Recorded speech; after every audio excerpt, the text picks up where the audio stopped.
Welcome to the Oral History Podcast, which features stories from the oral history website voicesofoklahoma.com, where Oklahomans have given generously of their time to tell their life story for present-day listeners and for the generations to come. Our entire collection is available at voicesofoklahoma.com. By subscribing to our podcast, you will be notified of new Oklahoma oral history podcasts. So now listen to another interesting storyteller from voicesofoklahoma.com. Tom Coburn is a physician, former congressman and senator from Oklahoma, and member of the Republican Party. Coburn was elected to the U.S. House of Representatives in 1994 as part of the Republican Revolution. He upheld his campaign pledge to serve no more than 3 consecutive terms and did not run for re-election in 2000. In 2004, he returned to political life with a successful run for the U.S. Senate. Coburn was re-elected to a second term in 2010 and pledged not to seek a third term in 2016. In January 2014, Coburn announced he would retire before the expiration of his final term. After leaving Congress, Coburn worked with the Manhattan Institute for Policy Research on its efforts to reform the Food and Drug Administration, becoming a senior fellow of the institute in December 2016. Coburn also serves as a senior advisor to Citizens for Self-Governance, where he has been active in calling for a convention to propose amendments to the United States Constitution. In his oral history interview, we discussed Tom's decision to become a doctor, why he decided to run for public office, and his health challenges. You can hear it now on voicesofoklahoma.com. My name is John Erling. Today's date is May 4th, 2016. Tom, would you state your full name, please? Thomas Allen Coburn. Your date of birth and your present age? 3/14/48, and I'm 68 years of age. We are recording this interview in the recording facilities here of voicesofoklahoma.com. Where were you born? Casper, Wyoming. Your mother's name? Her maiden name? Yes. Anita Joy Allen. Where did she grow up, and describe her personality? Neat lady. She grew up in a small farming town in mid-central Oklahoma, Drummond, outside of Enid. Her parents ran a cafe.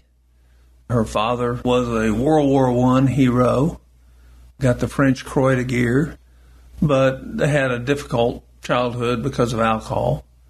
But nevertheless, grew up, met my dad. My dad was an errand boy for American Optical. And your father's name? Went by Bill Coburn, O.W. Coburn. He started working when he was 11 years of age because of family needs, and met my mother at, I think, a crest store. Your father's personality, what kind of person? He was outgoing, aggressive, go-getter, hard worker, taught us all how to work in our family. He had to. He had 3 siblings and a mother to support. How many brothers and sisters did you have? I had 2 brothers and a sister. One has since passed. Where are you in the birth order? I'm third. Your mother, again, she was a nurturing type of woman? Oh, yeah, great woman. Lived until she was 89. Just died 4 or 5 years ago. Your father, then, again, he was an optician. No, what he was a wholesale laboratory operator, but he started out as an errand boy for American Optical and got a job with Tom Brown Optical, and then got a job with some other people, Bosch and Lomb and American Optical. And he was in Casper working with a guy by the name of Jack Lamb in an independent wholesale laboratory up there. That's why I was born in Casper. But then he founded a company. Mm-hmm, he did. And the name of that was? Coburn Optical. Did he operate that for many years? Yes, he did. He built a rather successful business and had his brother join him about halfway through that, who was an optometrist, who came and ran the sales side of it. And then 3 of us joined him. 3 boys joined at one time, some with success and some not. But it was a family business, eventually went public and was sold. Interesting to know that the Oral Roberts Law School was named in honor of your father. Mm-hmm. The O.W. Coburn School of Law, dedicated in 1979. How did that relationship come That was about? through Charles Cothe, who was a brilliant lawyer here in Tulsa, and was his lawyer, and thought that they needed a law school where they taught reconciliation instead of alienation. And my dad bought into that. So he must have contributed a significant amount of money. Yeah, I don't know what that was. To have a name after him. Well, it didn't last because the law school was sent to Pat Robertson School. Right. It was closed in 1985. Yeah. Professors included Anita Hill, interestingly enough. who, of course, became part of the story and the nomination of Clarence Thomas. Did you ever meet her? No. Back to your education. Your first school you remember attending? Elementary? Longfellow in Muskogee. Okay, in Muskogee. Mm-hmm. Okay, how do I get your family to Muskogee? They moved there from Casper, Wyoming. My father took a job for Coburn Optical in Muskogee. So then into high school, junior high school, and high school? Junior high school, all the way through. In Muskogee. Uh-huh. When did you graduate from high school? 66. Then on to college? Mm-hmm. Oklahoma State. And what was your degree to be Accounting. in accounting? Mm-hmm. What were you thinking you were going to be? Business management. And if you can account for it, you can manage it. Because you knew the family business was there. Well, yeah, and my dad wanted us to come in, so I did. This would be before your time, but December 7th, 1941, you weren't born. Did it affect any of your family or hear any stories how it may have affected? Oh, sure. My dad and his two brothers were all in the military. My dad didn't stay long. When he was a young boy, he got run over by a milk wagon and had some real bad vertebra in his back. He was in the Navy, and they found out he couldn't scrub ships very well because of his fused back, so they decided they didn't want him. But my other two brothers both fought in the Pacific, significant fights in the Pacific, and returned home. What year did you graduate from Oklahoma State? 1970. Somewhere along the line, you met a lady who was the 1967 Miss Oklahoma. Oh, I met her in the first grade. Oh, really? And her name? Caroline Denton. You met her in the first grade. Mm-hmm. Was she the apple of your eye? Yeah, pretty much so. I mean, I never really seriously dated anybody other than her. I mean, she was my best friend for years before I ever asked her out on a date. Then somewhere in college or something, you decided to... Well, we decided we'd get married. We got married during the middle of our junior year. From your marriage, you have 3 daughters? Have 3 daughters. And their names? Oldest is Callie. She is 46. She'll be 46 this summer. Middle is Katie, and she'll be 43. And Sarah, who will be 38, I guess, or 39. Sarah has become about as famous as you have through her operatic soprano singing. Hopefully more so. And she's quite accomplished, isn't she? National Grand Finalist in 2001, the Metropolitan Opera National Council auditions. Voice was described as silvery, resonant soprano. Obviously, you're terribly proud of her. Does she get all her singing skills from you? None. She gets them all from her mother and her mother's side of the family. Oh. You wouldn't even want me sitting next to you in church. So does your wife sing? She did. I mean, when she was Miss Oklahoma, that was her talent. She can sing. She just doesn't. But anyway, it's traced through... It's not traced through the Coburn lineage at all. In your days in college, the Vietnam War was on from 1955 to the fall of Saigon on April 30th, 1975. What are your recollections of the Vietnam War and the protests because America was in not a very favorite war? There was a lot of consternation, but my observations is that it was poorly handled leadership. Do you think it could have been presented to the... Well, they could have told the truth. They weren't telling the truth. The casualty rates weren't accurate. They weren't telling the truth. They weren't telling the ground game truth. They weren't telling about not winning the hearts and minds of a lot of the South Vietnamese people. They just weren't telling the truth. When government doesn't tell the truth, everything goes to pot. Integrity is what the rule of law is based on. You saw civil disobedience during that time. You saw more than civil disobedience during that time. You saw bombings. You saw all this other stuff. You know, it's very similar to where we find ourselves today in terms of lack of trust and lack of confidence in the federal government. Right. So did you make any stands on it publicly? I mean, no, I was too busy trying to get an education. And, you know, I had a deferment up until my junior year, then got drafted. I was going through induction in November that they did the first lottery. My induction was held in abeyance until after that lottery, and I drew 353. So I didn't go. But my brother served, but he didn't go to Vietnam, and they sent him to South Korea, and my older brother served in the Air Force. You talk about leadership. Lyndon Johnson was president through much of that. And so was Nixon. So was Richard Nixon, yes. And between both of them, you're saying we didn't get the truth. You didn't get the truth out of McNamara, and you didn't get the truth out of the generals. You know, truth really matters. When you don't see that, things fall apart. And then they were so mired in it, what could they do to get out? They just got out. Just ended it, right? Yeah, they just got out. with lots of lives sacrificed, lots of lives lost. And I'm not just talking Americans. It was a major disruptive force in the 68 Democratic Convention. We all know about that. Yeah. And that was it. People left, ran to Canada, burned their draft cards. No war is popular, but certainly that was a very unpopular war. And then it was interesting because as you heard about it, you just talked about it while you were in college, then as you were a senator, you dealt with an issue from it in Agent Orange. Yeah. Talk to us about that, because Agent Orange was a herbicide sprayed by the military for several years, and then many veterans were saying that they came back with a lot of problems as a result of it. Yeah. You were opposed. Well, I thought science ought to determine who got benefits and who didn't. There's three specific, if I can recall, three specific disease conditions associated with Agent Orange. But the VA, through the decision of one VA administrator, started giving Agent Orange funds to everything that the cow brought home. It's one thing to compensate people for an error. It's another thing to use it as a social program, which is what we've done when it comes to Agent Orange. We ought to compensate those people truly injured by Agent Orange, but we shouldn't be compensating people who weren't. It's just like Social Security disability. It's a game. You know, how do you get the money out of the government to help you? And one of the oversight things I did in the Senate, they finally have just had a grand jury indict a doctor, a lawyer, and an administrative law judge, and I hope they rot in jail.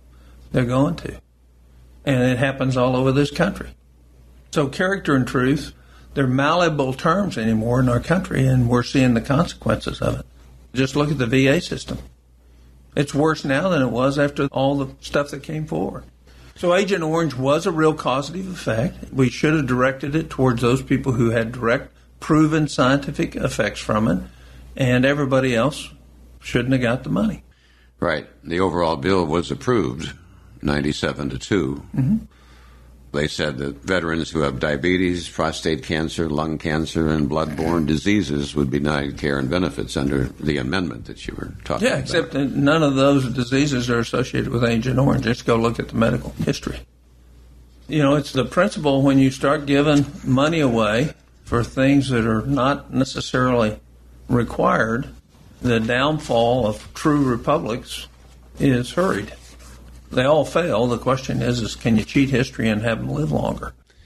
From 1970 to 78, you served as manufacturing manager in the family business. In one region of the family business, yeah.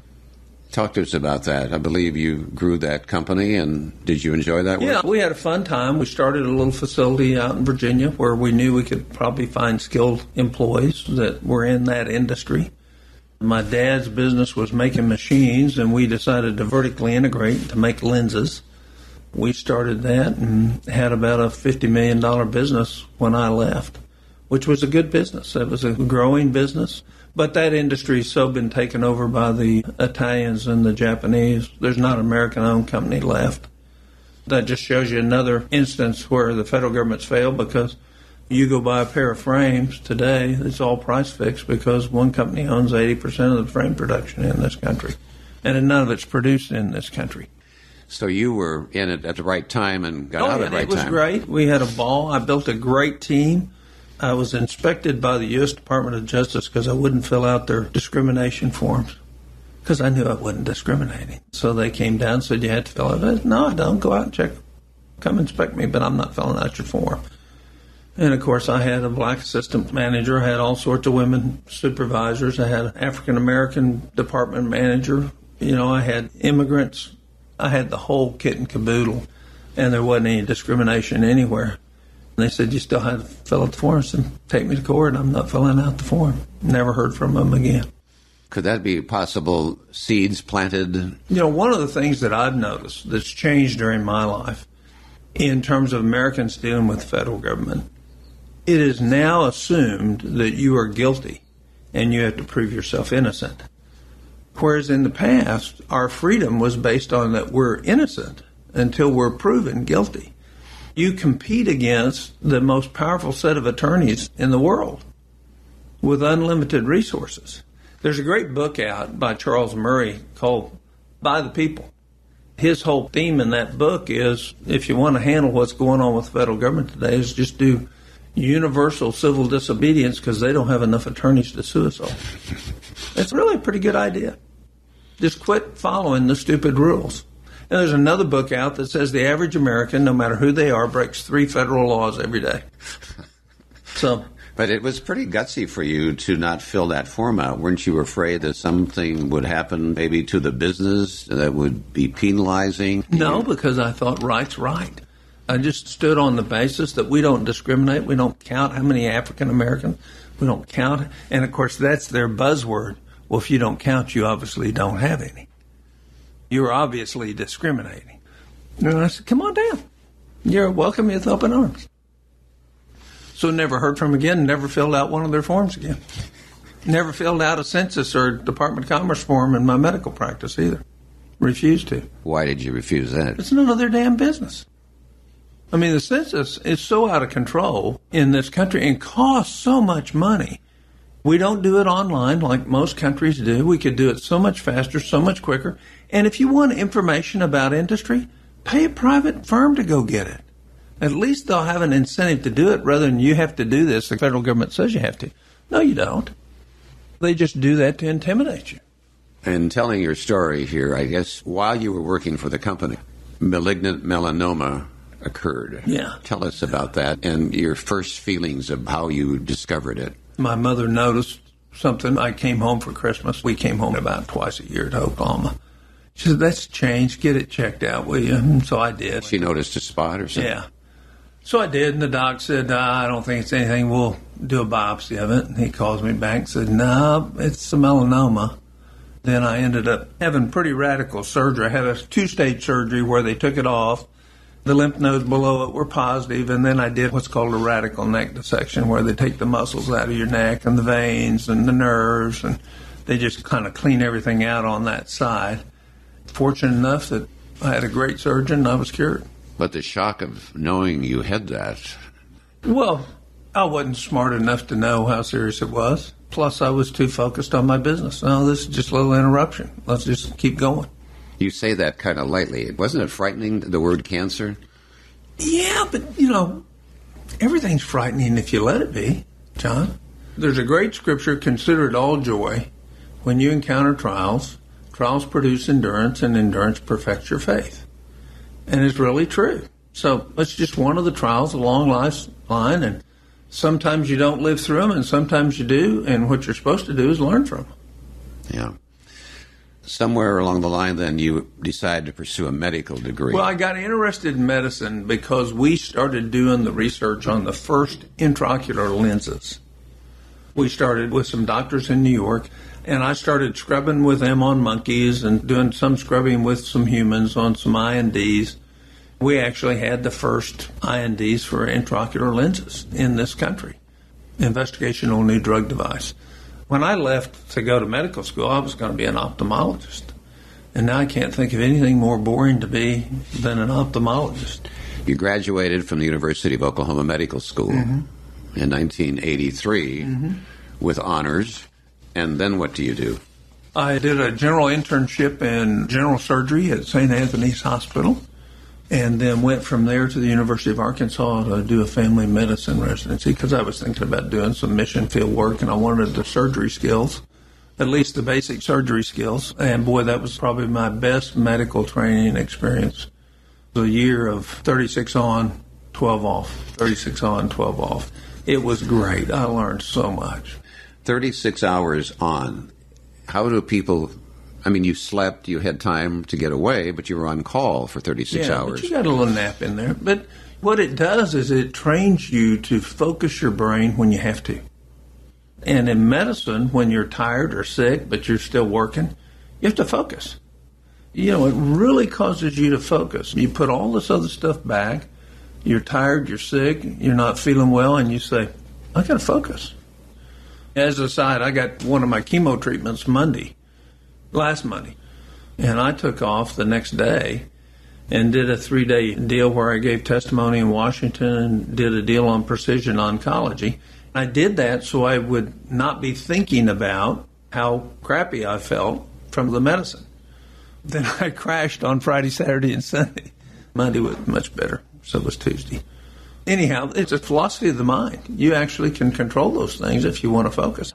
I think it's one of the worst mistakes they've done in graduate medicine is limit the amount of time these young doctors can have. Because the more you see, the more you know. And the less you see, the more mistakes you're going to make. Now we've decided we didn't increase the length of the residencies, but we markedly decreased the amount of training they got in the residencies. Is there a time, though, that the body just gets tired and the brain gets tired and maybe you're not making the right decisions? I'm sure that happens, and I'm sure that's a variable with some people.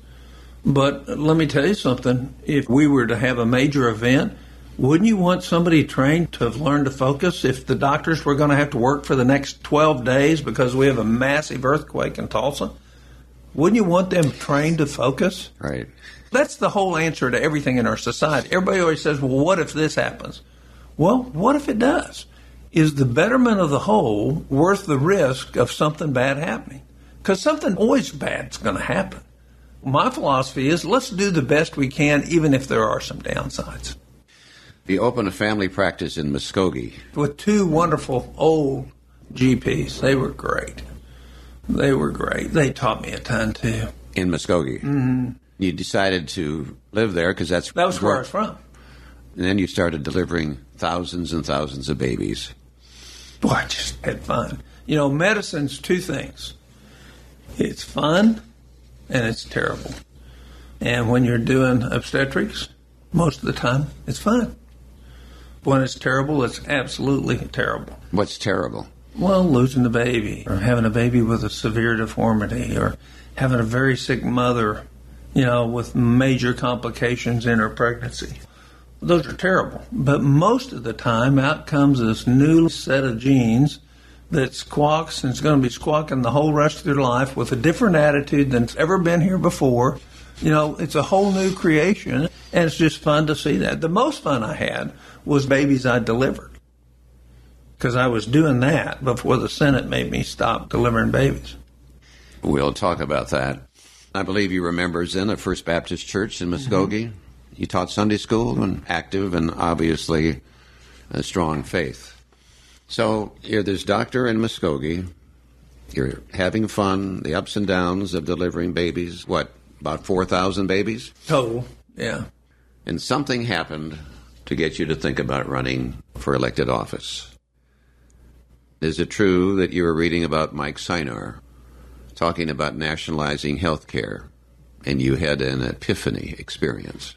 Well, no, I knew Mike. Mike and I were high school buddies. No, my epiphany was when he voted one way and then sent information to the voters that he voted a different way. That's when I had an epiphany that somebody besides politicians ought to be getting into this. And I still feel that way. I don't care if they're Republican or Democrat. I think we got some terrible long-term Republican politicians in Oklahoma because it's got to be about us and not them. Too often that's not the case. And when it's not the case, we all lose, including them. They just don't realize it. So I just said, somebody besides somebody who's played the game of politics ought to get in here and mix this thing up a little bit. So I did. But what happened when you came home and told Carolyn you were thinking about She wasn't happy about that at all. She said, you're nuts. You're doing what you want to do. Why would you go ruin a great medical career? And that's because I thought I was supposed to. I've always made decisions based on what I think I'm supposed to do. It's not necessarily what I want to do. It's what is right for Tom Coburn at this time. Where can I have an influence? Where can I make a difference? Didn't she even question your personality, that you didn't have the right kind of personality? You were too blunt and too... Oh, yeah. Exactly our problem today. People aren't blunt enough. They're not telling the truth. So you told others that maybe of your next circle of friends, and they probably had to say, you're crazy. Yeah, they did. So when does Tom find some support as he goes further out? Oh, when my friends said, hey, he's serious, he's going to do this. So I did, and I got into it late, and there were already two really good guys in that 2nd District race. But I had a great connection because I delivered all these babies, and when you deliver a lot of babies, God does the work, and you look like a hero. All of a sudden, the family thinks you're something. That's a little bit of an advantage when it comes into politics and getting people to at least listen to you. Well, you believe that career politicians have been doing business as usual for many years, and you saw yourself as an outsider coming in. Did you really think that you could change the culture in Washington? Well, I didn't know. I just thought not trying, what that does is doom you. So I gave it a shot for 6 years. The outsider, that happened in 1994 that you ran. Mm-hmm. Today we are in 2016 in the midst of a presidential primary, and right now Donald Trump, businessman, is the presumptive nominee. Senator Ted Cruz dropped out last night, and Donald Trump's receiving outsider support. He's never held an elected office, vastly different from the normal politician in his style and his disregard for the Republican Party, and he has supporters who don't like the way Washington is doing business. There's a similar thing going on here that you had in your mind that he has and what's happened to him. Talk about that. I haven't thought about it a lot. I don't doubt that he desires to restore us back on track, that he sees the track that we're off of. But I think the similarities are really different. I think Donald Trump brings out the worst in people, not the best. I think he's more about division than reconciliation. Our country's sick, and you're not going to heal it. Either party isn't going to heal it by worsening the alienation. What you have to do is be a problem solver. So, it remains to be seen whether somebody of his position can win a national election by the personality that he's displayed thus far. The other thing is he's given no answers to anything. I understand fully why Americans are voting for him, and here's why it is. He's not one of them. That's how upset Americans are with the politics of this country today. And I was in 21 states last year. I can tell you, and every state is exactly the same. We're sick of them. Them, meaning he's not one of them. He's not one of the politicians. He's not a career politician in Washington, not doing their job, breaking their promises every day to what they told the people that elected him that they would do. So he's getting their votes in spite of.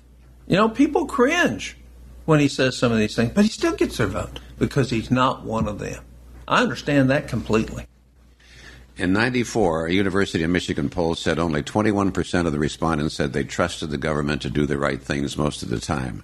In 99, a study showed that 75% of the public believed the government represents a few big interests. Only 19% believe the government is concerned with the benefit of all the people. That was in 94. The same could be said for today. Oh, it's less than that. I think the latest research is like 5 or 6%. Well earned, too.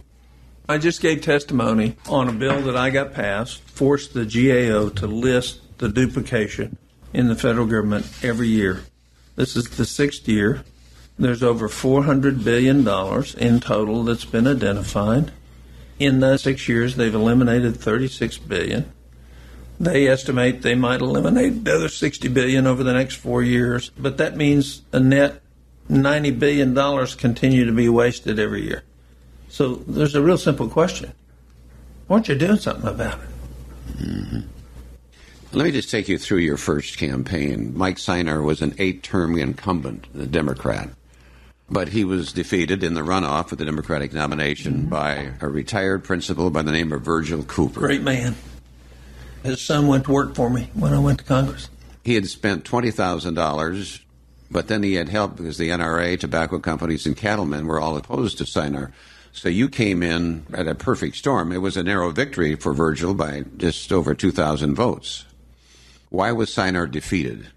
Because he wasn't trusted. Wasn't trusted. Had been for 8 terms. Yeah, for 16 years he'd been up there. But his votes certainly didn't represent the constituency that he represented, one, and he wasn't necessarily straightforward about how he voted when he communicated with his district. And would have skewed more and more liberal for the district. Oh, yeah, it's far, far, far too liberal for the 2nd District. The 2nd District was really an old conservative Democrat district. It would still be that way today if the Democratic Party hadn't changed. If it were the same, you wouldn't have any Republicans in Oklahoma. You'd have conservative Democrats. Mike died January 1996. He died of a brain tumor. He was just 45. He was 28 when he defeated incumbent Ted Reisenhower, who gone to Washington and seemed to live a Hollywood lifestyle. Sure did. I remember the stories. The swimming pools and all the beds. Right. But in the campaign, you and Virgil were in agreement, and that was to defeat Mike Steiner. Yeah. Right? Yeah, all my ads were aimed at Mike Steiner. You never talked about Virgil at all. Did you have a tough time running against Virgil? There wasn't anything bad to say. I mean, the only time my wife even got upset the whole time is he said we were supporting Beer Fisher because she owned, I think, 100 shares in a mutual fund that had 0.02% ownership in Anheuser-Busch or something. Actually, I went by and saw him several times, went to his funeral when he died. Very amiable relationship. Did you enjoy the campaign? Were you energized? You didn't like it? I don't like campaigns. You know, what I like is town hall meetings where we actually get down and talk about what's going on and what people think and where they're from. You know, if you let Americans breathe, then if they get a breathe and then they see some response to that breathe, you won't have troubles. If you don't let Americans breathe, or you let them breathe and you don't do any response to their breathing, we're going to follow history. Did you ever question your decision to run in that campaign? Did you ever say, well, maybe I shouldn't have done this? When you say, I've decided what's right for Tom, are you always certain about that?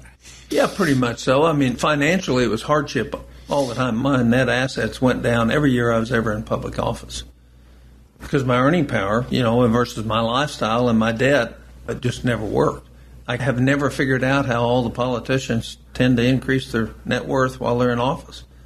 I'm obviously not dubious enough to figure that out. 1994 was an interesting year because it brought in many like you. The Contract for America. Tell us about the Contract for America, what that was. Well, just specific things that Congress said they'd do or eliminate that most of the Americans agreed with. They put it out as a campaign platform, and they did 95% of it in the first 100 days in Congress. This was the first time Republicans were in power in 40 years. Yeah. So you came in at the perfect time. You were ending the era in American politics, bringing in another, and you wanted to stop large government, start an era of less government. So how did that work? Not well. The real difference between politicians and people who want to serve is politicians, what they're looking at is the next race and what does it take to win the next race. And the leadership that we had didn't really want to solve those problems. What they wanted to do is make sure they won the next race. So their focus is over here when the focus needed to be here. My political philosophy is if you tell people you're going to do something and do it, and you develop trust, they'll reelect you all the time. It's a matter of trust. The political machines up there think it's about money, numbers, etc. And some of it is, but most of it is how do you get people to trust you? The Speaker of the House was Newt Gingrich. You took issue with the Speaker, and when you do that, that's a big thing to do, isn't it? Well, it is historically, but, you know, one-on-one it's not. When somebody makes a commitment to you, when somebody says they're going to do something and then they don't do it, that doesn't take me long to learn that lesson. And that was true with the 13 of us that said, hey, you're out. So even though we didn't win the vote to vacate the chair, after the next election, he was out. He'd lost the confidence. We came to actually fix things. We didn't come to set up a dynasty to be in power. We didn't care who was in power. What we wanted was things fixed. It was a great big opportunity missed. When the Speaker of the House is crying about getting off the back door of an airplane, you know, he shouldn't be Speaker of the House. All right, to show how it works in Washington, in 95, you had voted to decrease committee spending by a third. First of all, what is committee spending? Well, each committee has a budget. In the Senate, my last year, I was the ranking member of the Homeland Security Government Affairs. I think I had like a $3.5 million budget. And, of course, I didn't come close to spending any of that. You wouldn't have needed half of it, max. In my own office budget, I sent back $500,000 to $600,000 every year because they give you way too much money. Either they give you way too much money or the people there don't know how to spend money. One or the other. I would bet it's both. So we voted to reduce committee spending. But then 2 years later, leadership decided to increase committee spending by 15%. Yeah. Several members of your class threatened to vote against the bill. Mm-hmm. So that's when you had a confrontation with Newt Gingrich. Right. How did that go? Well, it all started, this all started in the first 100 days we were there, because we had all these points of the contract, and all of a sudden it was said by leadership, well, maybe we don't need to vote on term limits. Since we're in charge now, maybe we don't need to vote on term limits. So they rigged the vote, so everybody got to vote on term limits, but they knew not one of those would get a majority. And then I knew the game was up. I said, here it is. Here's the slimy part of politics. So no longer did I trust them. Then when they reneged on their committee stuff, you know what the renege on the committee stuff was? It's to have extra money to spend against Clinton. That's what it was all about. It was all political. It didn't have anything to do with the needs of Congress, because that wasn't going to be divided among every committee. It was going to be divided into one committee, that 15%, which was going to be doubling or tripling, so you could investigate Clinton. The sexual charges and then ultimately impeachment. Yeah. Again, it's sleight of hand. The truth isn't what the truth is, and you can't trust what's coming out of Washington. I mean, you just can't trust it. You can't trust the budget numbers, can't trust OMB, you can't trust CBO. You can trust GAO and the IGs. Most of the time you can trust the IGs. But there's not many people you can trust. And the other thing is we have this menagerie that is gigantic that nobody's in control of. Nobody's in control. It's on autopilot to spend our kids' future. And nobody's doing anything about it. Nor will they. Well, they can. But will they? Well, it doesn't look like this cycle. But it takes more than apparently 13 who came to Congress. No, it takes leadership. And it takes a president that says, look, we have some real problems coming up. Why don't we do something about them now? Painful? Yes. For all of us? Yes. Could we do something? Yes. Why don't we?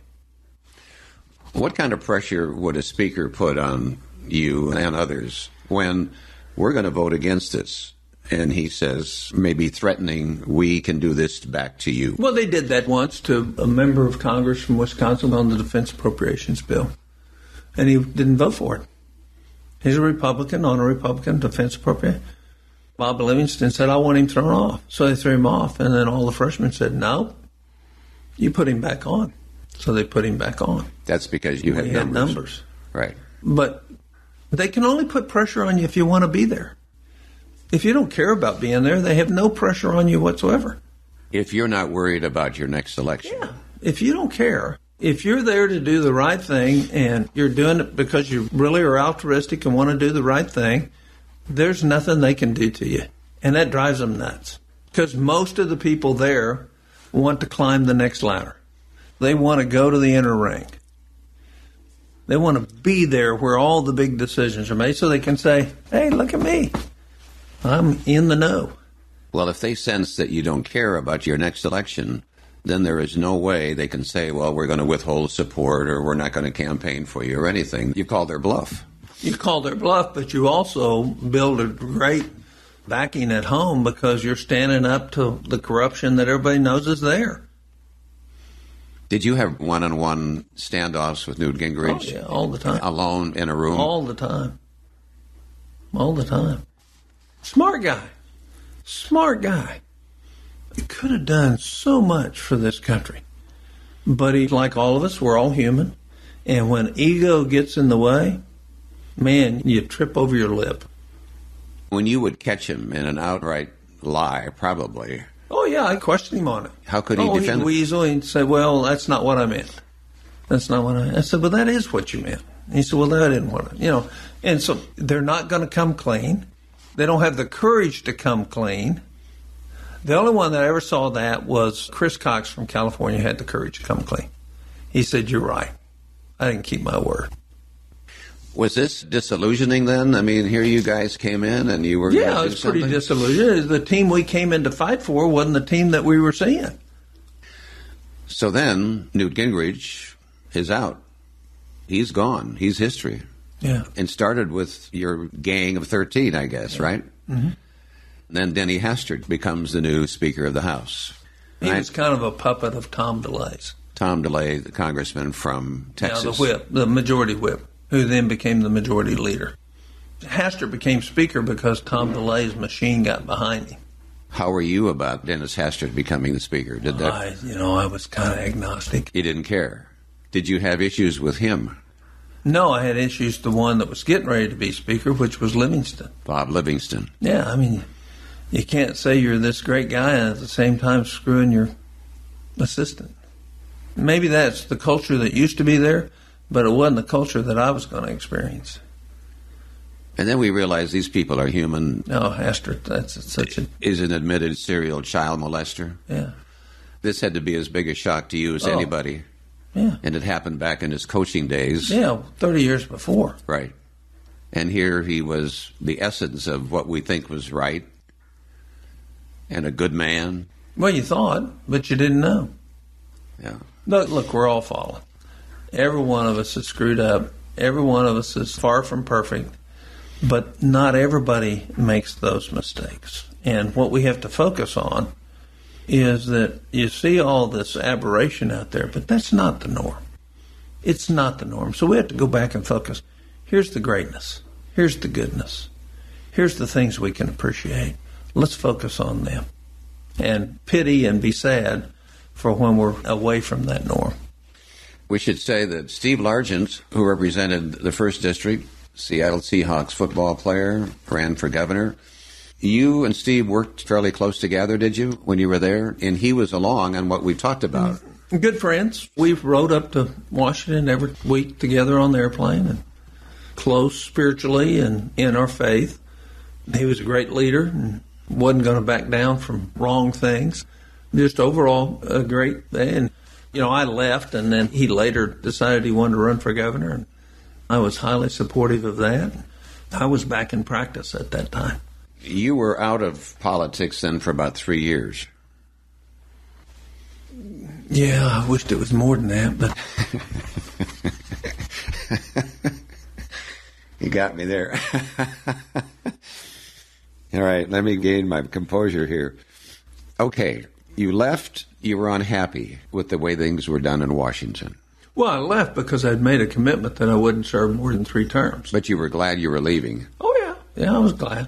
So then what made you want to get back in again? Oh, I didn't want to. I got talked into it and ran for the wrong reasons. Talked into it by? Oh, by a lot of people that wanted me to run. And again, I said no, and then I started really considering it spiritually and prayerfully. Then decided to do it and got in late, as you remember, late in March for a primary in July and a general election in November. Let me detail some of that. And it was one of those perfect times because 4-term incumbent Republican Don Nichols was not running. Mm-hmm. You wouldn't have run if he was going to run again. No, I actually called him and said, please run again. Right. So I don't have to. I ran because I didn't think the person on the other side would represent the values of Oklahoma, and I was right. You were fighting an uphill battle because Kirk Humphreys, former Oklahoma City mayor, was running. He was the favorite of the state and national Republican establishment. Good guy. And Corporation Commissioner Bob Anthony, also running, was a state name. Mm-hmm. Yet you won by a large margin, 61% of the vote to Humphreys' 25%. That was in the primary. It baffled a lot of people, I would imagine, certainly Mr. Humphreys. Why do you think you were able to win and by that margin? One is I'd kept my word on my term limits, which is unusual for a politician to keep their word. So I'd built trust, especially in the 1st and 2nd District. They trusted me to be a man of my word. And I think the second thing is they wanted to make sure they kept the seat. Common old Republicans. And they had a formidable challenger in Brad Carson. How do you beat him? If Humphrey was supported by the state National Republican Party, didn't you think, I am fighting against my own party? No. No? No. He was their favorite boy. That's okay. I got into it late. People get to support whoever they want to support. I don't care. The fact is, I'm going to run. If I can't convince them to vote for me, I won't win. If I can, I will. He had the money, he had the support, he had the senatorial committee backing, he had everything that you need to win. And I understand that. But that didn't mean I wasn't supposed to run. I ran because I thought I was supposed to. Then in the general election, you did face Brad Carson, who had represented the 2nd District. Took my place. And in that election, you won by a margin of 53% to Carson's 42%. What was the main issue? What do you think tilted it in your favor? Oh, it just became such a negative campaign. Again, I think the knowledge of my past behavior. A lot of things, people pretty well knew I wasn't running to become a U.S. Senator. I was running to try to fix problems. The title wasn't what I was after, and a career wasn't what I was after. And you can see, there's nothing wrong with a career in public service. What's wrong with a career in public service is when it directs what you do, which is different than what we need done. That's what's wrong with a career in public service. And very few people have the moral strength to both recognize the difference and then stand, even when it's to their own personal political career's harm. Then you were reelected in 2010. Mm-hmm. You originally planned not to seek a third term. No, I wasn't ever planning on seeking a third term. Because you had a self-imposed 2-term limit. Yeah, I wasn't ever planning. You never were planning on that? Okay. That would have been unlike you then to go against your word on it. No, I wouldn't have done it. Matter of fact, I told the leader of the Republicans in 2012 that I would be gone by 2014. I told him that long before I knew I got sick again.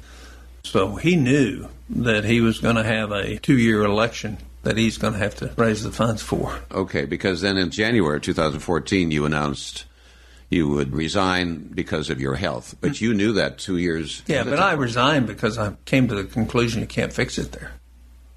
But it was your health, too, that drove you out. No, it wasn't why I resigned. Really? I had planned on resigning. That's the story, and that's fine. I can't change that. But, I had given notice to the leader that I was leaving in 2014 because I couldn't take it up here anymore. I couldn't take the duplicity. I couldn't take the lack of agreement. I couldn't take the lack of honesty. And I couldn't take the lack of leadership, including his. So he knew that I was leaving. Then I found out I had cancer. It was in 2013 you announced you had been diagnosed with prostate cancer. Right. But in 2011, you had prostate cancer surgery. Yeah, I just had a recurrence of the disease. You've survived also colon cancer, and as we've talked about, melanoma. Right. Today, as you sit here and you referred to it, you're in treatment now with chemotherapy for your prostate cancer. How do you cope with this battle? And it's not the first time, it's 4 times, I guess. How do you deal with that? Well, it's just I'm on a journey. There's ups and downs. I think you cope. I think you can learn something from every adversity in your life. How to cope with it, how to treat others when you don't feel well, how to get up and do something that other people wouldn't do at the same time. I think that strengthens your character to have lots of adversity. It hardens you. And I'm not talking about an abusive way. It hardens your ability to take adversity in the future. You're very busy today, and I want to talk about that, but that helps you divert your attention. Sure. So that you're not thinking about this all the time. You bet. That's why I got on an airplane last Tuesday and went and worked for 3 days, because I knew if I was sitting at home, I'd be thinking, I'd feel the pain and I'd feel the nausea and I'd get up and throw up. And by doing other things, I'm not doing that. So right now, where are you in this treatment? Are you nearing the end of the chemo? Yeah, I have 3 more, and this is the last set of chemo that I'll get. I'm out of drugs, but I don't have any evidence of disease right now, and I haven't for over a year. So this is kind of MD Anderson's way of maybe we can beat this thing from coming back. Oncologists are a sweet bunch of guys and gals, but they beat the heck out of you. They don't take these medicines. We do. Right. But it's working for you. It's worked, but I don't know how many other cancers they've caused, with the chemotherapy. Plus, the 3rd time getting chemotherapy, my bone marrow's shot. It doesn't come back well.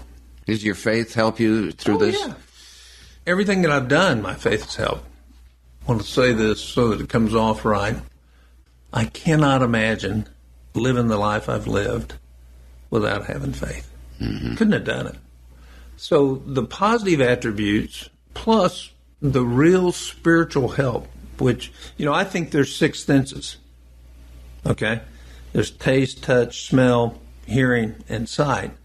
And then there's a spiritual 6th sense. It's real, it's powerful, insightful, great for making decisions, great for causing you to pause. One of my big problems, not pausing. That's the tool that I use on my journey. So I know where I'm going. The question is, how many other hills does he want me to climb before I get there? And a lot of other people are on the same journeys. Do you ever say, why me? No. So every one of your adversities has just made you stronger, is the way you see it. Well, it's made me stronger, but it also has made me give so much more appreciation to the things that I didn't value before, the small things. Yeah. You're very public about it. Do people reach out, send letters? Do they talk to you about it when you see them? It's just like I asked people who've lost a child. I said, what are you thinking about Donna today? Because most people won't ever say anything to them, and they want to talk about their kids they've lost. So, yeah, I'm happy to talk about it. I get a little tired of it after 20 questions, but I'm public about it. If I can help somebody else go through this, I want to. And I'm sure you have. Well, hopefully. Given that kind of support. Yeah. Do your colleagues, have they reached out to you? Yeah. Yeah, I've got a lot. The best thing about being a congressman and a senator has nothing to do with being a congressman and a senator. It has to do about relationships and form some great lifelong relationships with some very fine people, none of which are career politicians. President Obama is one of those that you created a friendship with, and everybody is saying, well, how can that be? You're a Republican, he's a Democrat. How can you be friends? How did your friendship begin with the president? Well, we went into the Senate at the same time, and they have an orientation class. I sat down next to him on a bus and started carrying out a conversation, wanted to get to know him, and started getting part of his life story and became friends. And when we were in the Senate, we decided we'd try to do some things together, bipartisan, and we did. A real funny story, I was in Washington 4 weeks ago. I'd just gotten the treatment. I was going into the White House. I'm getting IV radiation now, and all of a sudden the bells and whistles go off, and I'm surrounded. And, are you carrying a bomb? I said, no. Did you have the thallium stress test recently? I said, no. Back up against the wall. I said, but I did have radium-223. And say, well, wait right here. And, of course, a guy comes up with one of these, only that the government has. Yeah, you had radium-223 48 hours and 56 minutes ago. I said, you're right. He said, well, you can go now. It's pretty interesting that they can measure all that small amount of radioactivity. And why were you going in? I was meeting with the vice president on the cancer cure, moonshot cures. He had asked me. Vice President Joe Biden. Uh-huh. That's a serious issue for him. Yeah, and I was really impressed. He's got a great staff. They're doing it, and I'm working hard on the research with Manhattan Institute, trying to move. We could cure cancer. At least we could make cancer a chronic disease where very few people die from it if we just had a modern regulatory scheme and collaboration between the great scientists at the universities and the drug companies and FDA. Our problem is no leadership, no management. And Joe's got it. They've given him the power to make some changes. So my hope is that we'll get some of that done before he leaves. Back to the president. What's his personality? Everybody says he's a loner, doesn't like to fraternize a lot. Is that true? I think he's shy. And I think he's timid. And I think there's 2 Barack Obamas, the one at home around his kids and his wife and his close friends. He kids around with me, and we joke around. And while I was there, he heard I was in the White House, made me come down and see him, so I went and visited with him. In the Oval Office? And he told me about the plans for the kids after they leave and what they were going to do. I had a 15, 20-minute visit with him. There's times he's been mad at me. I got it, but, sometimes you're not right, Mr. President. Sometimes I'm not right.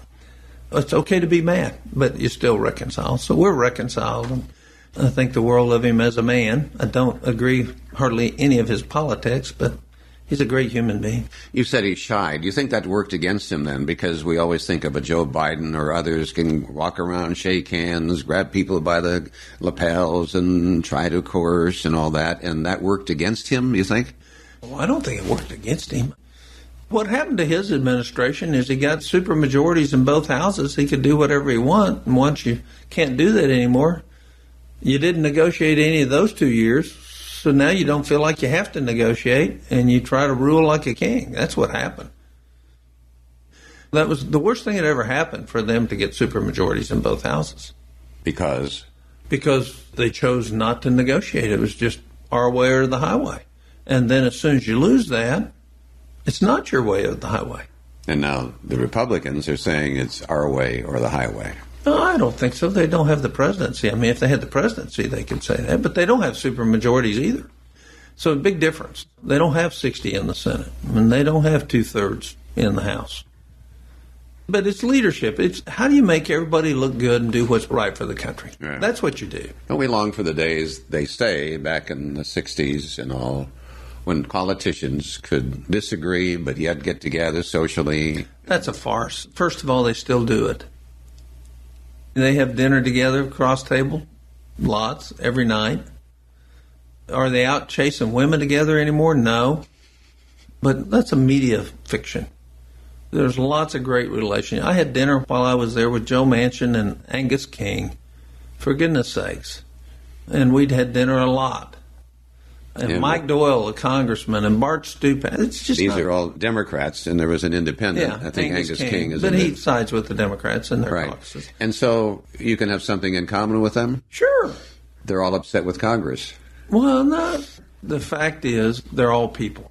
And what we want is, we want the people leading us to lead. Take chances. Give us a vision. Our problem in our country, we don't have a leader out there giving us a vision of what it could be. It's all what it is. How bad it is. What could it be? Where's the vision? How do we get there? How do all of us get there? We don't have that. You don't see it. So a Donald Trump who today says, I'm going to go in and I'm going to change this and change this and change this. Does he have any ghost of a chance to do that? Well, first of all, he can't do it by himself, so he's got to have a relationship with Congress. Depends on what the election says the Congress is. And he says he wants a vice president who can do just that. He wants a vice president that can negotiate with Congress? Right. He wants a politician. Okay. That's what he says. Well, I don't know. My personal bias is that maybe what he says is absolutely true, but I don't want to buy from a carnival barker. I want to see what's behind the curtain. So tell me, if you want to do this, how you're going to do it. And I'll come help you. But if you can't tell me how you're going to do it, you're just bloviating, then you're not any different than anybody else that's been there. Let me come back to this. The war in Iraq, you were against that war from the very beginning. Well, I wasn't there when they voted on it, but I voted against the funding for it every time. And was it a mistake to Yes. go into Iraq? Yes, in my opinion. George W. Bush brought us into that war. Mm-hmm. What did you think of him as a president? I loved him. All presidents make mistakes. He did great in Afghanistan. He did great with us after 9/11 as a country and leading us. He did a lot of great things. He did a lot of lousy things. He got us Medicare Part D. That's only a $13 trillion bill to your kids. That was all political. That wasn't about getting seniors drugs. That was about winning the next election. That's a Karl Rove deal. So when you will do things like that, that's harmful to the country in the long run, because what you're doing is you're playing with the future of our country, and you're promising somebody a benefit that you don't have any way you're going to pay for it. You were known for speaking out against excessive spending. The bridge to nowhere, you irritated many of your colleagues, Sure. took on a fight with Senator Ted Stevens from Alaska, $456 million, I think, in there, and wanted to fix the aftermath of the Katrina storm. Yeah, the Pontchartrain Bridge was down. Shouldn't we spend that money there? That was the amendment. Take the money from Alaska and put it in Louisiana to rebuild the Pontchartrain Bridge. And, of course, I got beat on that rather significantly, like I did most things. Did you get tired of standing out there by yourself? Did you think You were alone most of the time? No, I had 13 or 14 senators always with me. Okay. Always with me. They just wouldn't lead. My deal is if the senators who claim to be fiscal conservatives would actually go up there and do the work. I mean, this isn't political. It isn't philosophical. This is waste. Let's get rid of it. This is stupid. Let's get rid of it. So tell me why people won't do that. They won't do that because they've got their eye on their next election rather than the next generation. So they're not real leaders. They're followers. So they did retaliate because the Senate ruled that it was a conflict of interest to be a senator and to practice medicine on the weekends. Yeah. And they made you stop. Mm-hmm. How did you fight that? Well, took it to the floor, lost the floor vote. Then they said I was still doing it because I didn't take my name down off my building, and I was still listed as a doctor on the Muskogee Regional Medical staff. I mean, it's just nothing but payback. Everything I did, the ethics committee came after me. You know, when the John Ensign deal and his chief of staff trying to put their families back together, which we did. Both of them are still married to their original wives. The very fact that they hammered me for seeing him and representing somebody, I didn't know it hadn't been a year. It's now the senator's responsibility to know if you meet the requirements of being a lobbyist. No longer is it the lobbyist's responsibility. Crazy. They set a precedent, and it's only to punish me, and they've now reversed that precedent. But that's the games the children play when you're in their toy box and you're not playing according to their rules. So they'd never come after your practice if you'd been playing their rules. They'd probably just look the other way. I wasn't trying to make money. I was trying to keep my skills. That's what I was trying to do. So the House said, as long as you don't make more money than your expenses in practicing medicine, you don't violate the House ethics rule. And I tried to get the Senate to do that, and they wouldn't do it. And what it really did is PMO. They got peed off because they didn't think somebody could be a U.S. senator and practice medicine. But they forgot the history of the U.S. Senate. Because before me, there were about 40 doctors who practiced full-time and were U.S. senators. But it didn't matter anymore because we're in a totally different day because I wasn't playing their game. The difference between being in the House and the Senate, different rules. Is it easier to be a leader? Is it easier to hear your issues heard? Far easier to get your point of view out in the Senate. Far easier to stop bad stuff in the Senate, which I did. Well over trillions of dollars of bad stuff never happened. It's a far better place to legislate from. It seems the House, very simply, is more emotional. Supposed to be. And the Senate is more controlled, deliberative. They're supposed to be representative of what the people want. That's why we have that based on population. You know, if you go back to our founding, the compromise for a Senate came because the small states worried that the large state would outvote them at every turn. So you came to a Senate that ended up with 2 senators. But the other side of the Senate was they were supposed to be the reasoned calm because they weren't elected, they were appointed, and that they didn't have a constituency that they had to respond to other than the state legislature, and that they could actually make great decisions for the long-term best interest of the country. Now, that didn't necessarily work out every time that way, and there was some corruption. And that's how we got the 17th Amendment. But the point is our founders' thinking was great because what you did is you took away the politician's desire to please somebody by spending somebody else's money on somebody else. Carrying on in your stead, Senator Jeff Flake, a Republican from Arizona, released his first chronicle of government waste of 2015. Now, you had done that for how many years? 6, 7, 8. Things like tailgating kits with a koozie, apron, and food thermometer were provided for University of Nebraska football players through a $5 million Department of Agriculture grant. I can list more and more of these. You probably remember some right off the top of your head. It's not hard. When we put out our list, we listed 100, but we chose from 10,000. From 10,000? Oh, yeah. There was 10,000 stupid things. There's probably 100,000. We just quit looking, and then we said, which ones get the biggest PR bang if we list them? I mean, I'm sick every day I think about how our government functions. From spending all the money at the end of the year, there's $75 billion spent the last week of the fiscal year that doesn't need to be spent. but they spend it because they think they might not get it next year. And if I was president, I'd issue his executive order the first year. As of this date, you will spend no more money this year. Period. And guess what? You'd save $70 billion that year. We should say, during this political season, your name was bandied about. I heard, if you heard, as a candidate for president. Isn't that true? Well, somebody bandied it out. It wasn't me. I wasn't in the race. I'm not in the race. The fact is, it looks like we got two candidates, or going to have two candidates. Let's see what happens to America. It was nice to know that people thought of you, of your work, despite the fact it doesn't seem like you liked it there. Did you like Washington at all? I like the people. I mean, you just think about the clerks in the Senate. Really smart, sweet people. You think about the chaplain of the Senate. You think about my staff. All the great young people. Brilliant. I mean, brilliant. They make me and you look like porkers, how smart they are. And most of them aren't there anymore. The guy that helped Jeff Flake do that was the guy that helped do it for me. No, the people, I love people. I don't like cowards. I don't like people who are inconsistent. I don't like liars. I don't like finaglers.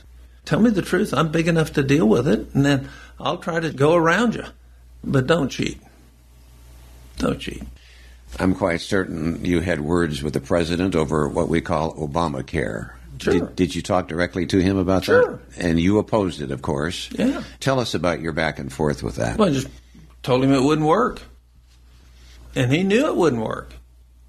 But once you get it in, you can't hardly ever get it out. So that was the plan.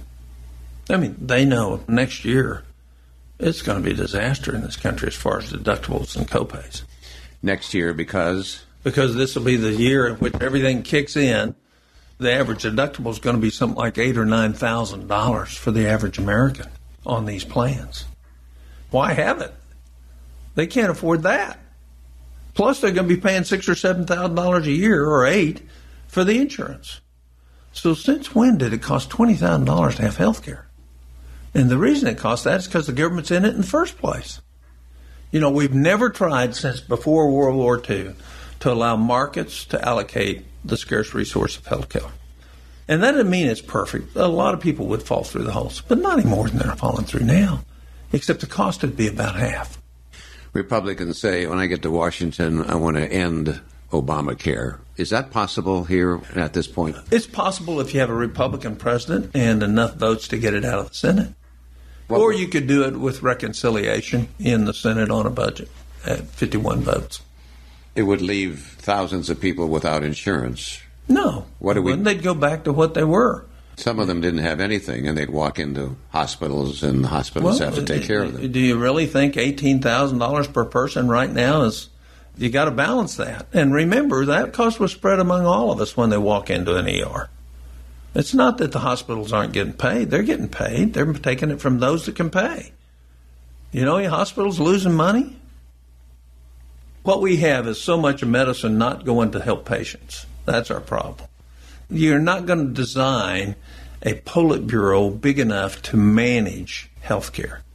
You got to let market forces manage it. And that means you have to have a real safety net for people who are going to fall through. And they are. They're going to fall through Obamacare. Do you think all the people that by law are supposed to be buying health insurance are buying it right now? No, because they can't afford it. And they certainly could have afforded what they had before, but it's been taken away. So how do you see this playing out? Republicans may not be able to do I don't know how it plays out because you don't know what the mix is going to be starting January 1st of next year. Right. You had mothers come to you who didn't have insurance, and you performed the birth. I've taken care of a lot of people without insurance. Right. You became known as Dr. No in the Senate. How did you like that? I didn't care. You used the Senate hold privilege to prevent several bills from coming to the floor. Mm-hmm. Do you think you were helping by doing that? Senator Harry Reid had Senate Bill 3297 combined 35 bills which you had blocked into what Democrats call the omnibus bill. So when you were doing that, what good were you doing? Well, I beat him on that bill. He never got cloture on that bill. What he did is, look, that was all about land. The federal government owns about 580 million acres of land in this country. We can't take care of the land we got. And all those bills were about acquiring more land, putting the government in charge of more land. And I was blocking them. I said, first of all, you don't have the right under the Constitution to do that. Number two is you're not a good steward of the land you've got. Number three, and we don't have the money. Plus, when you buy the land, it goes off the tax rolls for the states and makes the states poorer, not better. So what he did is he took, I think there was 20 bills that I was holding, but he added 15 or 16 more for things Republicans wanted and bought them into the bill. And I made this impassioned plea in our conference. I said, you guys can vote with Harry Reid, but just remember, your right to hold is forever gone. That's a privilege that the Senate's had since the Senate was founded. And you can always go around me, get 60 votes and go around me.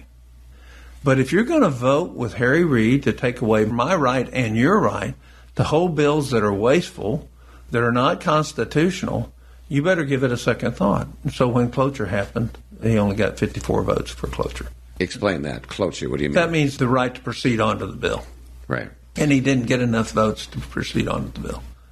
So it taught him a lesson, too, that you can run over everybody in the Senate only so far, and then people get it. Okay, that was just one example. But then you opposed parts of the legislation creating the Lewis and Clark Mount Hood Wilderness Area, which would add protections to wildlands in Oregon, Washington, and Idaho. Yeah. Why did you exercise that hold? Because we can't take care of the wild lands we've got under the federal government now. Where's the money going to come to do that? You got an $18 billion backlog right now in the national parks. They're falling apart. It's growing by $5 billion a year. And you're adding more scenic areas and more things for the government to be responsible. The Park Service doesn't want any more of this stuff. It's a politician that wants it so they can go home and say, look what I did for us. Even though we can't afford it, even though your kids won't ever get to play here because it's going to fall apart. You know, if we had plenty of money, I wouldn't be opposing that stuff. We don't. I'm happy to oppose it. Proud, beat my chest. From an economic sense, it's the stupid thing to do. But I know it's also the politically expedient thing. Now, some of these senators, when you're out of committee and so forth in the hallway, they can walk up to you and say, hey, they're mad at you or whatever. No, they say, let my bill go. I said, well, come on into my office. We'll figure out a way to make it constitutional and pay for it. You know how many of them did? Oh, one or two. And those we got passed. You know, if you're willing to work with me, let's find a way to not violate the Constitution and let's find a funding source so that you're not adding it to your own kids when you want to do this. And you can still look good at home. I know this is all about looking good at home. But let's do it the right way. Let's pay for it, and let's make sure we don't violate the enumerated power clause, or let's don't violate the 10th Amendment. You're very involved yet today. You're out of office. But as a citizen, you testified recently before the Senate committee. You were on the Homeland Security and Government Affairs Committee. Mm-hmm. You were on there and you testified before them. You urged them to work harder to eliminate waste. You said America doesn't trust you anymore and that people believe Congress wastes hundreds of billions of dollars. So how does that testimony go over in that committee? They know it. They can't get it out. You know, they got 25 bills right now that are bipartisan bills that Harry Reid won't let out. He won't let his members vote for cloture. Because? Because he doesn't want them to have a win. It's all partisan politics. Even though it's bipartisan bills. Who is the committee chairman? Ron Johnson. What's he doing? He's running for re-election in Wisconsin. He didn't want him to have anything that would look good to the people of Wisconsin that he did something about saving money. You know, if all of America had the knowledge that you have and what they'd vomit. Well, they would, but probably more so than vomit. There would be, I don't know. It's coming. What's coming? Anarchy. It's coming. You're going to see civil disobedience first, and if that doesn't work, then you're going to see anarchy. You're going to see people saying, look, you're not enforcing the law on the border. Why should you enforce this law on me? You're going to pick and choose? So what we really have now is the rule of rulers, not the rule of law. And that's what's happened as you disintegrate and don't enforce the rule of law. So people no longer trust it. I'll give you a great example. Black Lives Matter matters. And the reason it matters is this large group of people, rightly or wrongly, and probably rightly, feel the rule of law and treated them right. We better fix that. And we should fix that. Because they're going to say, law doesn't apply. Just like people in South Texas are saying, sorry, law doesn't apply. All that is leadership. When you have a federal law that says marijuana is illegal, it's a phase 1 drug, and you don't enforce that, what are you telling people? Laws don't matter. So either take it off the books or enforce it, but don't be in between. What's happening to our country is the disintegration of our country right now over the rule of law. Not all great governments have succeeded. The fall of Rome and all these. Every great civilization in the last 200 years. Right. So what about our democracy? I think we can cheat history if we had good leadership. I think we could. The question is whether we will or not. The Government Accountability Office, Congress's auditing arm, released the 6th annual report the other week. They said efforts from your legislation resulted in around $56 billion, 2010 to 2015, and an additional $69 billion projected to be accrued through 2025. Well, what it should have been is $600 billion. All right. But aren't you pleased with that that's number? Chump change when you're running $1 trillion deficits. This is the easy picking stuff. This is the easy stuff. When in Oklahoma, we have 43 federal work training sites, and not one of them can demonstrate efficacy, what are they good for? They're good for hiring workers to train workers. They're not good for training workers. In Ada, with an unemployment rate under 4%, we had 13 separate federal-run workforce training programs. So what are we doing? We're employing people in workplace, but we're not training people. We're just spending it away. It's all a big waste. And those are all contracted. They all have constituencies. Certain members of our delegation protect them so they can keep their jobs and keep the jobs in those towns. But this just seems so big and gargantuan. It is. That's why you got to have a convention of states to where you start limiting the role of the federal government. All right. So right now you are working on a constitutional convention. No. It's a convention of states, totally different. A constitutional convention says you're going to have a convention where you write a constitution. A convention of states, as specified in Article 5, specifically gives you the range at which you can offer amendments. That's what we're doing, and that's in 3 areas.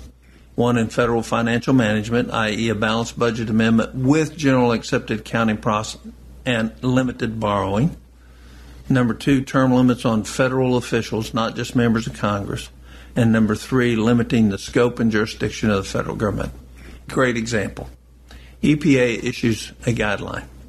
No member of Congress ever said they agreed with it. But it's law, just like if we passed a statute.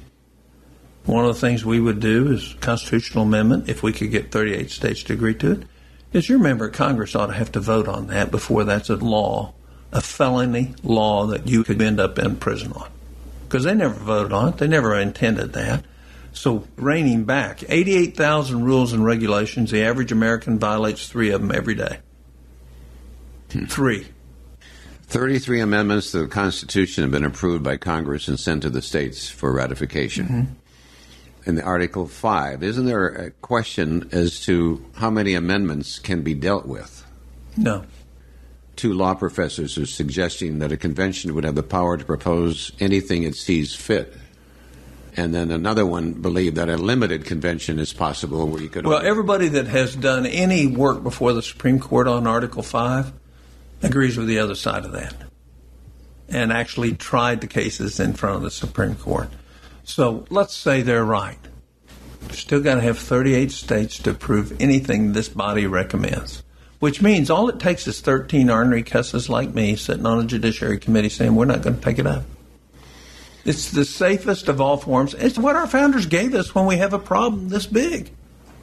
I mean, how are we going to get rid of $142 trillion worth of debt and unfunded liabilities? Going to keep doing what we're doing today? Or are we going to return some power and responsibility back to the state? Look at Oklahoma schools.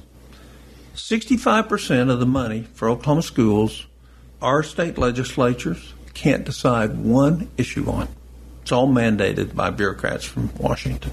Since 1976, $3.6 trillion has been spent on education.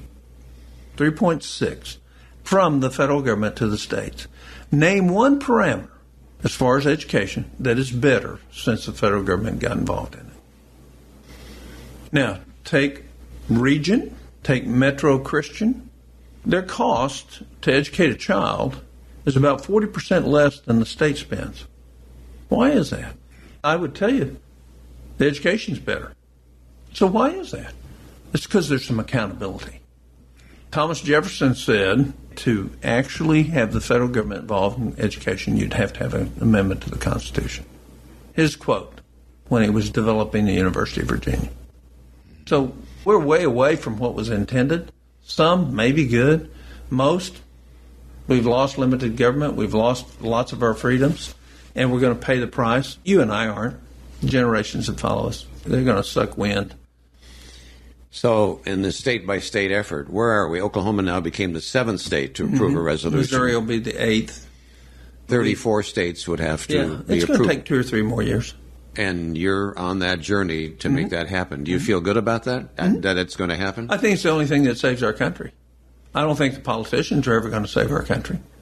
I don't think they're going to stand up and take the votes that are going to end their careers, but will actually fix our country and go down as heroes. When you look back on your career, what are the things you're most proud of? Having a great staff that were honest with me, one. Delivering over 4,000 babies and having a great medical staff. Number 3, having a great family. Probably that should go first rather than third. I don't think any of the accomplishments are much. I mean, we didn't stop the bleeding. There's nothing you can do in Washington with one man that's going to fix it. Unless you have a revolution in this country that sends people who are not politicians to Washington. And then you'll fix it. And there is that attitude right now, whether you're like Trump or even Bernie Sanders. He has that young crowd. Well, he has the young crowd because he's a socialist Marxist that says, I'm going to give everything to you for free. And the banks are bad because they have money and you don't, so therefore we're going to take it from the banks and give it to you. But we're sensing, maybe because of this campaign, more of an unrest out there than maybe we thought. It's been there.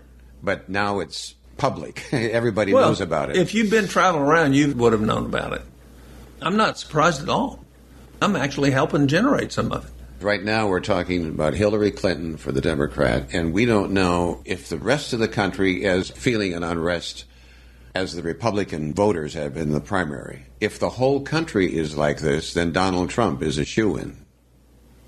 Well, I don't doubt that Donald Trump can win. Because of this unrest that we're talking about. And they don't care what he has said. They feel that he says he's going to be this kind of person. Yeah. In spite of how he treats people. Let me ask you about 9/11, September 11th, 2001, when the attack was on our country by al-Qaeda, crashing planes in the upper floors of the north and south towers of the World Trade Center, 3rd plane into the Pentagon in Arlington, and the 4th crashes in a field in western Pennsylvania. Where were you, and what were your thoughts when that was happening? I was in Colorado, watching it on TV. It's an intelligence failure. Intelligence failure? Mm-hmm. It was. How? We should have known this was going to happen? Yeah. Or we did know it and didn't do anything about it? I just would tell you it's an intelligence failure. We failed to pick up on it. Well, there's lots of signs. If you read the 9/11 report, just go read it. All the things that were missed. Now, today, the whole world is under attack by ISIS and al-Qaeda. Terrorist attacks recently in Belgium, Paris, and all. We hear some say, maybe even including the president, that we're going to stop terrorism. Do you think that's possible? No, but I think you can contain it. I'll just refer you, I can't quote it, back to what Churchill said about radical Islam.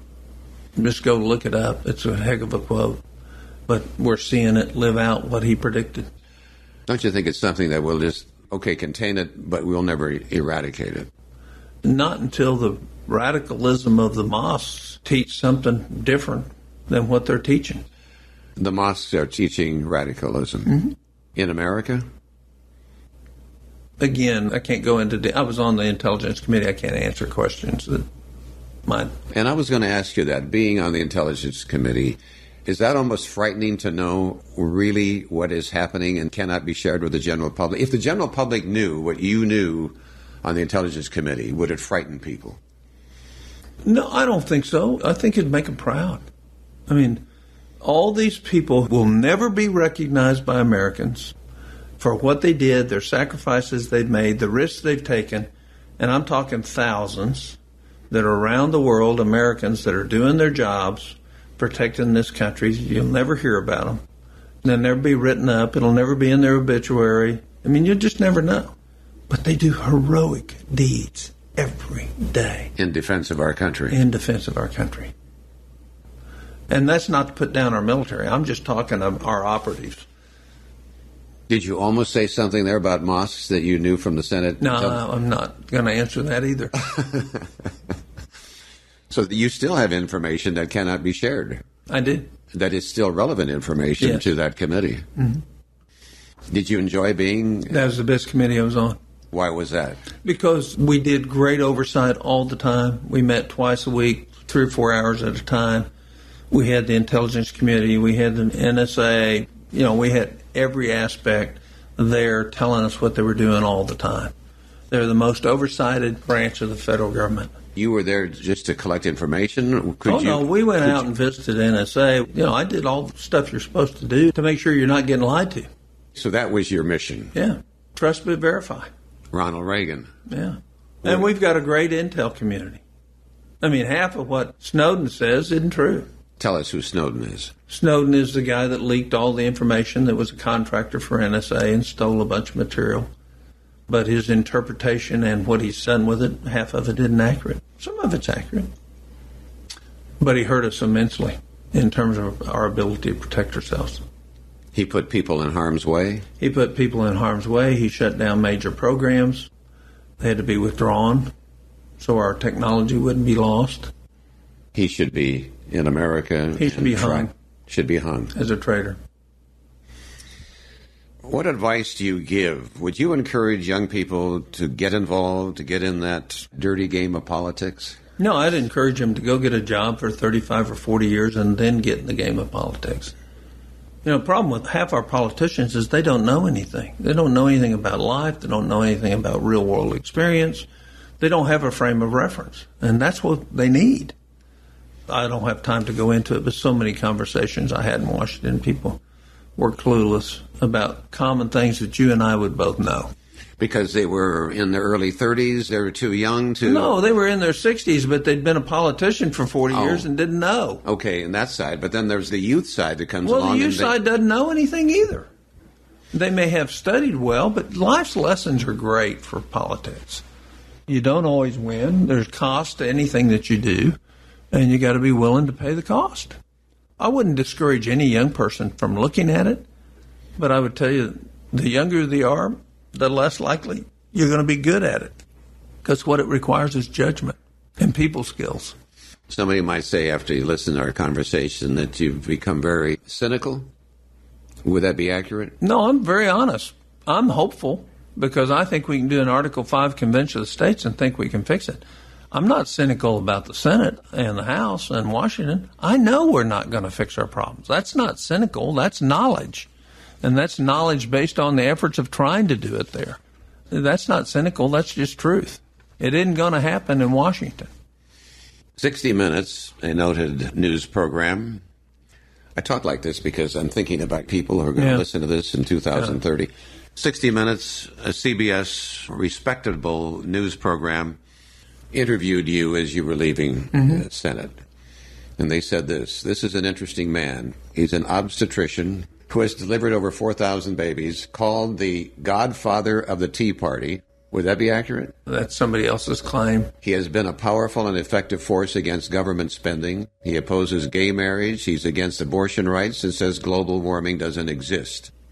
And then they go on to say he became one of Barack Obama's closest friends in Congress. It may be Washington's most unlikely friendship, but it is a lesson that political opposites can work together in highly partisan and dysfunctional times. That paragraph by 60 Minutes, would you agree with it?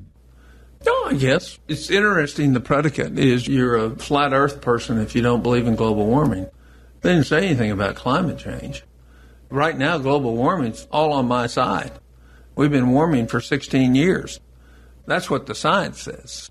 But they use that as a moniker to say, yeah, there's something wrong with this guy if he doesn't believe this. That's the predicate that was put into that. Or if you don't believe in abortion, there's something wrong with you. In other words, from their viewpoint. So other than that, yeah, I admit to all those things they claim, but that doesn't keep me from working with other people. We didn't get into global warming, but you just don't think the science is there. The science isn't there. Matter of fact, the science is exactly the opposite of what they have said. That doesn't have anything to do with climate change. The climate changes all the time. We have historical fossil records. We have historical ice records. We know it's changing. But global warming, that's a farce. It didn't happen. We're in a cooling period right now, and it's going to continue for another 30 or 40 years. All right. So then we ask, how would you like to be remembered? I don't. Meaning you don't want to be remembered? No. Remembering's about ego. You know, the only people I want remembering me is my kids and grandkids and my friends. This whole idea, matter of fact, I'll never forget in a debate with Brad Carson, we were asked that question, how will you want to be remembered? And he said, well, I want to be like Bellman, and I want to be like Kerr. And I said, it isn't about me. It's not about us. It's about fixing our country. And if we're remembering people, unless we get the country fixed, if we get the country fixed, then remember me. If we don't, forget it. I just tried. But you want to also be known as a great doctor. But that's an assessment by my patients, and they'll know that no matter what I do. All right. Well, thank you for giving us this. You're welcome. And your forthrightness. That was all good. And students, years from now, can listen and hear about Tom Coburn.